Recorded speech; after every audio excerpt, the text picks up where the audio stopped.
निश्चयाचा महामेरू बहुत जनासी आधारू, अखंड स्थितीचा निर्धारू श्रीमंत योगी.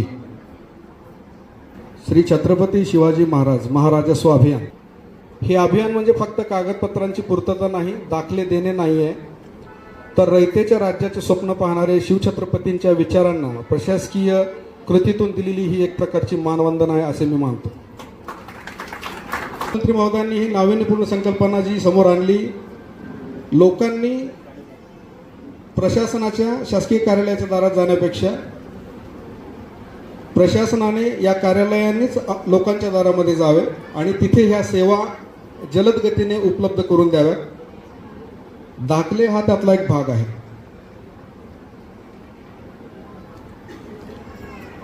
लोकांच्या अडीअडचणी सोडवाव्यात. त्याचप्रमाणे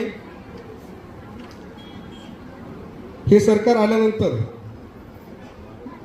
ज्या काही सुधारणा महसूल खात्यामध्ये केल्या गेल्या, महसूल अधिनियमामध्ये केल्या गेल्या, कायद्यांमध्ये केल्या गेल्या, त्या सुधारणांचं प्रचार प्रसार प्रसिद्धी करावी ही भूमिका मान्य मंत्री महोदयांची होती.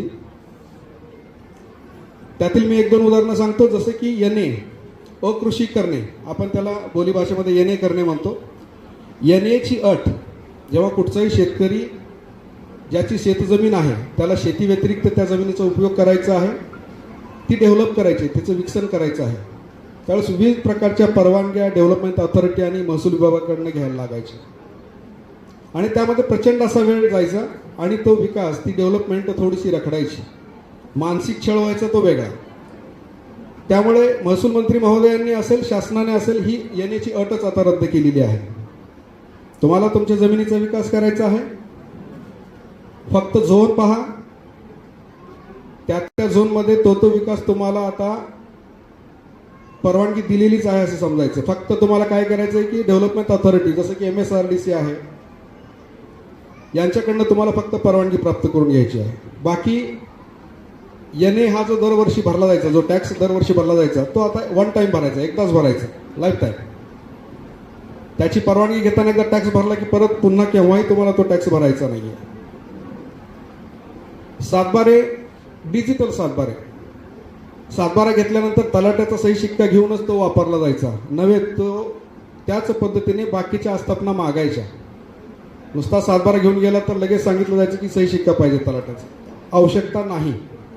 डिजिटल सातबारे आहेत, स्कॅनर्स त्याच्यावरती आहेत आणि या गोष्टींची आता तो सातबारा तुम्ही नेल्यानंतर तुम्हाला कुठच्याही सही शिक्क्यांची आवश्यकता नाही आहे. त्याच्यासाठी पुन्हा एकदा सजावरती तहसीलमध्ये येण्याची आवश्यकता नाही आहे.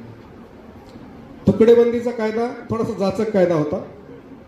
मी मागच्याही महाराजस्व अभियानाच्या शिबिरामध्ये सांगितलं की एखादा गरीब व्यक्ती आहे, एखादा अल्पभूधारक आहे, त्याच्या मुलाचं शिक्षण आहे, त्याला कौटुंबिक काहीतरी अडचण आहे, मुलीचं लग्न आहे, याकरिता त्याला साधारणतः 2 गुंठे जमीन विकायची आहे. त्याच्याकडे 2 एकर जमीन आहे किंवा 1 एकर जमीन आहे, पण तो विकू शकत नव्हता. विकलं तर विकणाऱ्याचं नाव, म्हणजे ज्यांनी विकत घेतलं त्याचं नाव त्या सातबारावर येत नव्हतं. अशा प्रसंगामध्ये त्याला ती पूर्ण जमीन तुकडेबंदी कायद्यामुळे विकायला लागायची. ह्या अशा ज्या गोष्टी आहेत ह्या कधीही समोर येत नव्हत्या. या जाणल्या महसूल मंत्री महोदयांनी, या शासनाने जाणल्या आणि ह्या सगळ्या अटी आणि हे सगळे कायदे आता रद्द केलेले आहेत. तुकडेबंदीमध्ये ठराविक कालावधीमध्ये झालेले तुकडेबंदीचे जे व्यवहार आहेत आता ते नियमित करण्याचे आदेश आहेत, ते केले जात आहेत. याची प्रचार आणि प्रसिद्धी करायची. गावोगावी पानंद रस्ते, इकडे आपण गोवंड रस्ते म्हणतो, शेतरस्ते असतील, शेताच्या रस्त्यावरनं वाद आहेत, त्याच्यावरती अतिक्रमणं आहेत. ही अतिक्रमणं काढणे, संवादातून काढणे, सुसंवादातून काढणे, लोकसहभागातून त्याचं मजबूतीकरण करणे, CSR फंड उपलब्ध करून घेणे, त्यांना भूमी अभिलेख कार्यालयाच्या मदतीने नंबर्स देणे आणि ते नकाशावर आणणे, याही गोष्टी आपल्याला या महाराजस्व अभियानाच्या निमित्ताने करायच्या आहेत. त्याचप्रमाणे ॲग्रीस्टॅक आहे, PM किसान नोंदणी आहे, सर्वांसाठी घरे पट्टे वाटप आहे, 8 वाटप आहे, अशा बऱ्याचशा योजना आहेत. मी काय आता योजनांचे सर्व नाव घेणार नाही. अशा योजनांची प्रचार आणि प्रसिद्धी आपल्यापर्यंत पोहोचवणे, जेणेकरून आपण आपल्या पाहुणारावळ्यांमध्ये, मित्रांमध्ये या गोष्टींचा प्रसार करू शकाल. कारण प्रत्येकाला हे माहीत आहे असे नाही. येण्याची अट रद्द झाली, तुकडेबंदी रद्द झाला, हे आपल्याला इथे माहीत झालं तर आपण आपल्या घरी सांगणार आहात, आपल्या पाहुण्यांना सांगणार आहात, गरजूंना सांगणार आहात. ही भूमिका या महाराज अभियानाच्या मागे होती.